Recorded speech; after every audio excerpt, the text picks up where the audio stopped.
বিসমিল্লাহির রহমানির রহিম। আসসালামু আলাইকুম ওয়া রাহমাতুল্লাহি ওয়া বারাকাতুহু। সুপ্রিয় ভিউয়ার্স, সবাই কেমন আছেন? আশা করি আল্লাহ পাকের অশেষ রহমতে সবাই ভালো আছেন আর সবাই ভালো থাকেন এই দোয়াই করি। তো ভিউয়ার্স, আবারও চলে এসেছি সাইফুল ভাইয়ের ক্ষেতের ভিডিও দেখাতে। তো দেখেন এই ক্ষেতটা কিন্তু ছিল ভাইয়ের করলা ক্ষেত। করলা গাছগুলো কিন্তু ভাই ফসল শেষ হওয়ার পর কিন্তু বীজ দিয়ে মেরে দিয়েছে। তারপর কিন্তু এখানে আবার বরবটি গাছের চারা লাগিয়ে দিয়েছে। তো ভিউয়ার্স, ভাইয়ের ক্ষেত এখানে প্রায় অনেকটা জায়গা জুড়ে।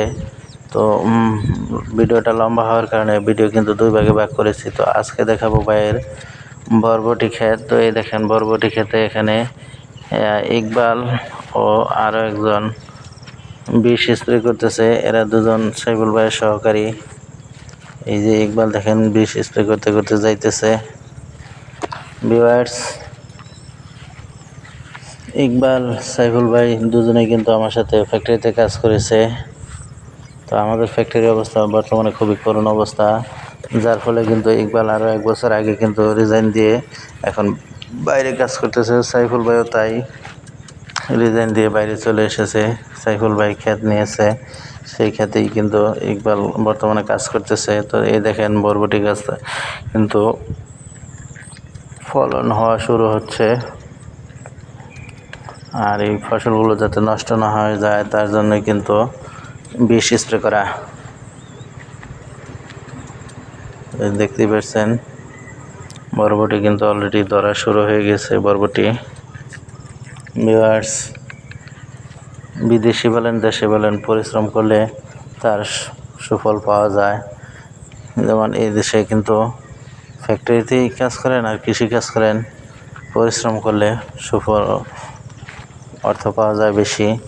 কিন্তু কিছু কিছু ফ্যাক্টরি আছে যেগুলোতে বর্তমানে কাজ কম, যেমন আমাদের ফ্যাক্টরিতে আমরা বর্তমানে 15 দিন কাজ করলে 15 দিনই বসে থাকতে হয়। তো এখানে আর পরিশ্রম কোথায় করব? আর কাজের এই অবস্থায় বিদায় কিন্তু আমার ইউটিউবে আসা, যেন বাড়তি কোনো একটা কিছু করতে পারি, সেই অর্থে কিন্তু মূলত ইউটিউবে আসা। তো দেখতেই পাচ্ছেন এখানে কিন্তু তারা স্প্রে করতেছে।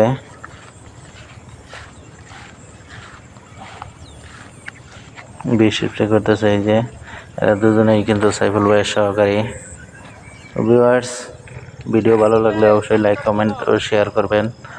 আর আমার ভিডিও যদি প্রথম দেখেন তাহলে অবশ্যই আমার চ্যানেলটা সাবস্ক্রাইব করে বেল বাটনটা অন করে রাখার অনুরোধ রইল সবার প্রতি। ভিউয়ার্স, এই পাশটাতে যে সাইফুল ভাইয়ের করলা ক্ষেত, আর এই করলা ক্ষেতটা কিন্তু আগের, যার ফলে কিন্তু গাছগুলো প্রায় মরে মরে যাচ্ছে। এই ক্ষেতটা হয়তো বা কিছুদিনের মধ্যে ভাই ভেঙে ফেলবে, ভেঙে আবার এখানে অন্য কোনো ফসল করবে। আর এই করলা ক্ষেতের পাশে আছে ভাইয়ের লাউ ক্ষেত। তো গাছে কিন্তু এখনো কিছু কিছু গাছে করলা আছে।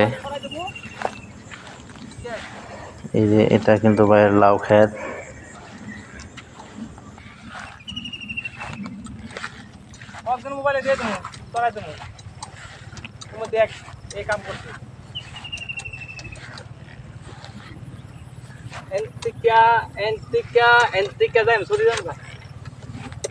আর বিদেশ করবো না, বিদেশ করতাম না, বিদেশ করা আর সহ্য। সব বাড়ির থেকে ওখানে ছোটো দুটা গেলাগা, আমি সহ 5 জনই বাইরে। আমি গেলাগা একটা সবার ছোটোটা আছে এবারে, আর আমি। ভিউয়ার্স, সবার প্রতি অনুরোধ থাকবে পরিশ্রম যতই করেন পরিশ্রমের পাশাপাশি অবশ্যই 5 ওয়াক্ত নামাজ পড়ার চেষ্টা করবেন। আর আমার ফিলিস্তিনি ভাইদের জন্য, ফিলিস্তিনি সকল মুসলিম ভাই বোনদের জন্য সবাই দোয়া করবেন প্রতি ওয়াক্ত নামাজের পর। কেননা ফিলিস্তিনে অসংখ্য মুসলিম ভাই বোনদেরকে কিন্তু ইসরায়েলি সেনারা গুলি করে মেরে হত্যা করতেছে। তো সবার প্রতি অনুরোধ থাকবে সবাই নামাজ পড়বেন, আর প্রতি ওয়াক্ত নামাজের পর অবশ্যই সবাই সবার জন্য দোয়া করবেন। পাশাপাশি আমাদের মুসলিম ভাই বন্ধু ফিলিস্তিনদের জন্য অবশ্যই দোয়া করবেন, যেন আল্লাহ তাদেরকে এই ধৈর্যের পরীক্ষায় সফল করে। তো ভিউয়ার্স, এই যে এটাই কিন্তু সাইফুল ভাইয়ের বরবটি ক্ষেত, এই পাশটায় করলা ক্ষেত। যদিও করলা গাছগুলো মরে যাচ্ছে, তা লাউ ক্ষেতটাও লাউ গাছ লাউ ক্ষেতটাও কিন্তু ভাই সেভাবে গড়ে তুলতে পারেনি। দেখতেই পাচ্ছেন জায়গায় জায়গায় কিন্তু গাছ নেই। তো সম্পূর্ণ মাচা জুড়ে গাছ থাকলে লাউয়ের ফলন বেশি হতো, এখানে গাছ কম, ফলন আর কতই হবে। ওই দেখতে পাচ্ছেন গাছে গাছে কিন্তু অনেক লাউ ঝুলে আছে। তো ভিউয়ার্স, আজকের মতো এই ভিডিও থেকে এখানেই বিদায় নিচ্ছি। সবাই ভালো থাকবেন। আর আমার চ্যানেলটা যে যেখান থেকেই দেখেন, অবশ্যই নতুন দর্শক বন্ধু হলে অবশ্যই আমার চ্যানেলটা সাবস্ক্রাইব করে বেল বাটন অন করে রাখবেন।